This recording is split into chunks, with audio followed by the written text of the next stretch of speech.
तो जी अस्सलाम वालेकुम।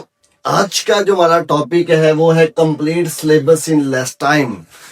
आप थोड़े से वक्त में सिलेबस कैसे अपना कंप्लीट कर सकते हैं।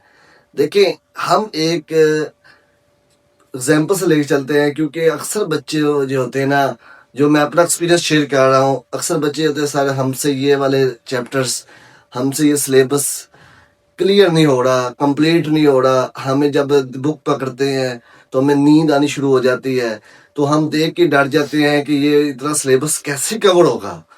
तो आपने घबराना नहीं है, आपने परेशान नहीं होना। आपकी परेशानी मैं दूर कर सकता हूँ। तो देखिए, इस वीडियो में मैं आपको कैसे बताता हूँ कि आपने सिलेबस को कैसे कवर करना है। तो सिलेबस को कवर करने में सबसे पहले पॉइंट दो है। आपने क्या करना है कि सिलेबस जब भी आपने कोई बुक पकड़नी है, कोई भी नोट्स पकड़ने हैं, तो सबसे पहले उसमें दो चीजें हैं। एक होती है बैकलॉग रिकवरी।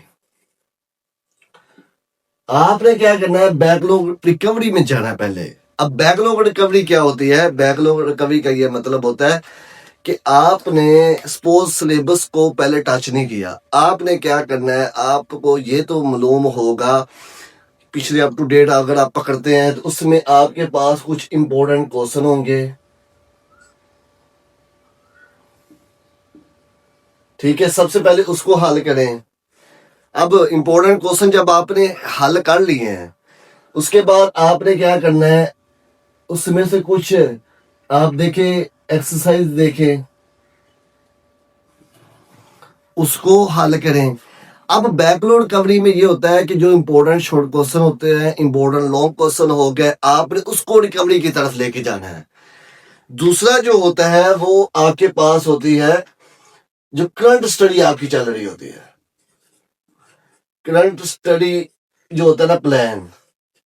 अब अक्सर ये होता है कि जब हम रूटीन वर्क में काम कर रहे थे, लाइक हम स्कूल जा रहे होते हैं, ठीक है, स्कूल्स के अंदर कुछ पढ़ रहे होते हैं सिलेबस, फ्रेंड्स के साथ कुछ डिस्कस कर रहे होते हैं, आम रूटीन में जो टॉपिक पढ़ रहे होते हैं, या अकेडमीज के अंदर जा रहे होते हैं, तो आपने वो वाला सिलेबस जो कि आप स्कूल में पढ़ रहे हैं, अकेडमीज के अंदर पढ़ रहे हैं, उसकी टेस्टिंग बार बार देते हैं, फ्रेंड्स के साथ कुछ टॉपिक डिस्कस होते हैं, तो वो करंट जो फ्लो सिलेबस होता है वो तो आपका रिव्यू होता रहता है साथ साथ। लेकिन बैकलॉग रिकवरी के अंदर आपने वो चीजें देखनी होती जो आपने पहले डिस्कस नहीं की होती। आपने उन चीजों को साथ साथ डिस्कस करना है। तो फर्स्ट पॉइंट, आपको इतना पावरफुल होना चाहिए कि आपका एक ज़हन बन जाए कि मैंने इस तरह लेके चलना है। आप थोड़ा थोड़ा कर ले, नहीं ज्यादा कर सकते तो आप अगर 10 शॉर्ट क्वेश्चन करना चाह रहे हैं, 10 नहीं होते तो आप कम से कम 5 तो शॉर्ट क्वेश्चन अटेम्प्ट करें रूटीन वर्क में। सेकंड जो इसमें पॉइंट है वो है डेली आपके क्या होना चाहिए, एक्शन प्लान होना चाहिए।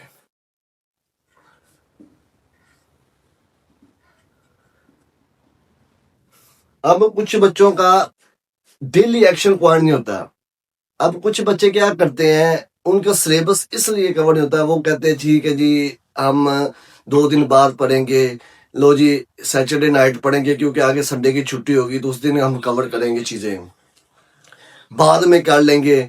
ठीक है, तो घर में कोई प्रॉब्लम होगी या कोई मसला हो गया तो ठीक है जी, बाद में चीजें कर लेंगे। लेकिन ऐसा नहीं होना चाहिए।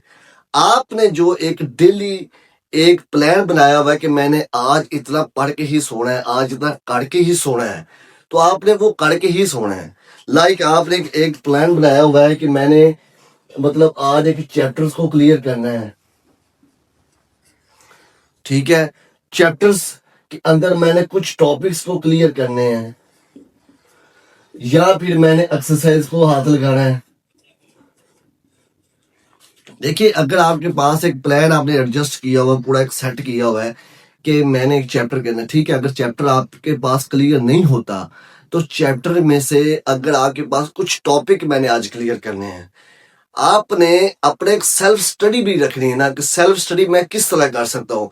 मैंने इस डेली एक्शन में इतना, आज मेरे पास एक टारगेट है। आपने खुद से टारगेट सेट करने हैं कि मैं एक चैप्टर कर सकता हूँ, मैं टॉपिक कर सकता हूँ, या मैं एक्सरसाइज कर सकता हूँ, या मैं कुछ शॉर्ट क्वेश्चन कर सकता हूँ, या कुछ एमसीक्यूज कर सकता हूँ, लेकिन करना अपने डेली पॉइंट पे ही है। इस तरह अगर इसको अगर फॉलो करते हैं तो आपका सिलेबस कंप्लीशन की तरफ जाएगा। चले 2 दिन 4 दिन 10 दिन लेट चला जाएगा कंप्लीशन की तरफ, लेकिन जाएगा जरूर। लेकिन आपने डेली एक्शन प्लान लाजमी रखना है। थर्ड जो आपका पॉइंट है वो है नो डिले रूट।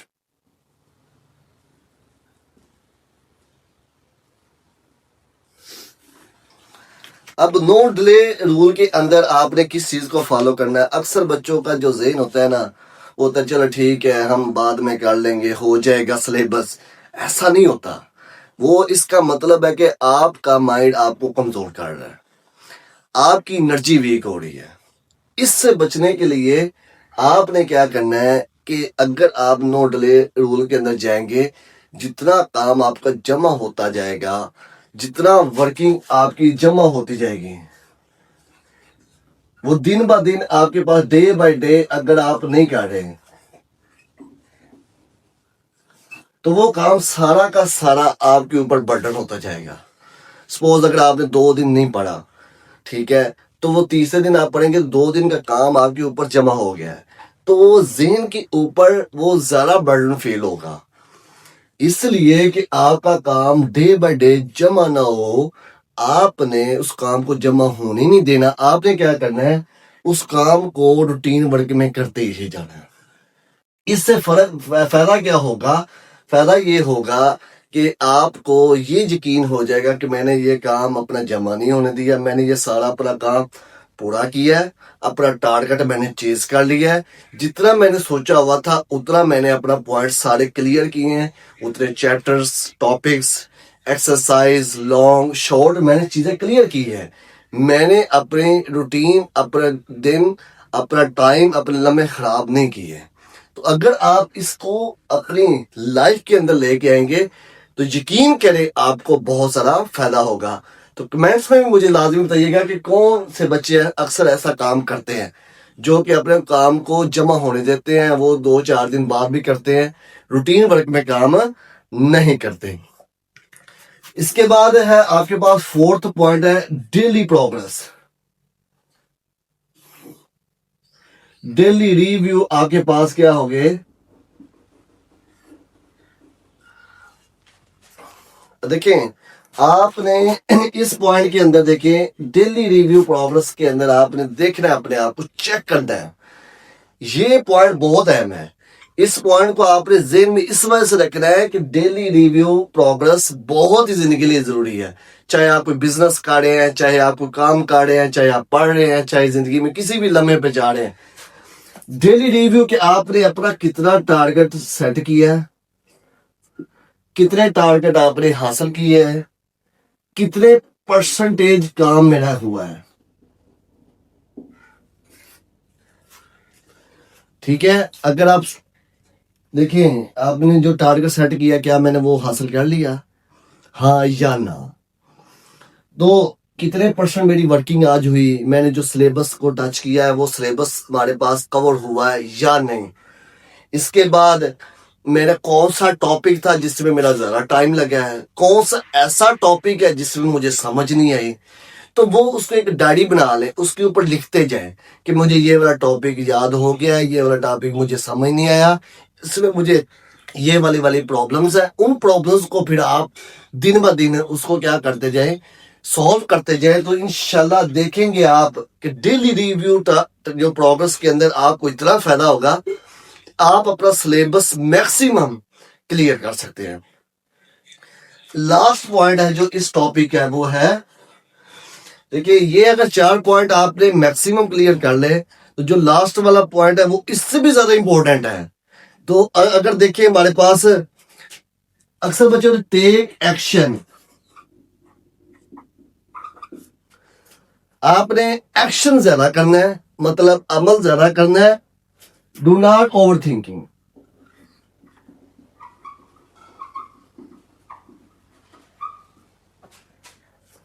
अक्सर बच्चे क्या होते हैं आपके पास है, वो हमारे पास अमल कम करते हैं, सोचते ज्यादा है, यार इतना सिलेबस है, कैसे कवर होगा, किस तरह मैं लेके चलूंगा। तो मेरे भाइयों, मेरी बहनों, आप देखिए मेरे छोटे बहन भाइयों की तरह है, आप एक कौम का मुस्तकबिल है। आपने अगर सोचना भी है ना तो पॉजिटिव वे में सोचें, क्योंकि अक्सर बच्चे सोचते ज्यादा है लेकिन उनका एक्शन रेट कम हो जाता है, अमल कम हो जाता है। आपने क्या करना है, अपना अमल ज्यादा करना है, एक्शन ज्यादा परफॉर्म करनी है, थिंकिंग अपनी लेस रखनी है कि ये काम मैंने इतना बार इतना ही कर लें, ज्यादा नहीं होता, थोड़ा ही है तो थोड़ा सा ही कर लें, लेकिन एक्शन प्लान आपका ज्यादा होना चाहिए एज कंपेयर टू थिंकिंग के लिहाज से। तो उम्मीद करता हूं आपको ये वाला टॉपिक बहुत समझ आया होगा। तो अगर ये टॉपिक समझ आया है तो आप मुझे कमेंट्स में भी बताएं, और चैनल को सब्सक्राइब भी करें, लाइक भी करें। इंशाल्लाह मिलते हैं नेक्स्ट लेक्चर में, तो हमारे साथ जुड़े रहे। तो इंशाल्लाह, अल्लाह हाफिज, बेस्ट ऑफ लक।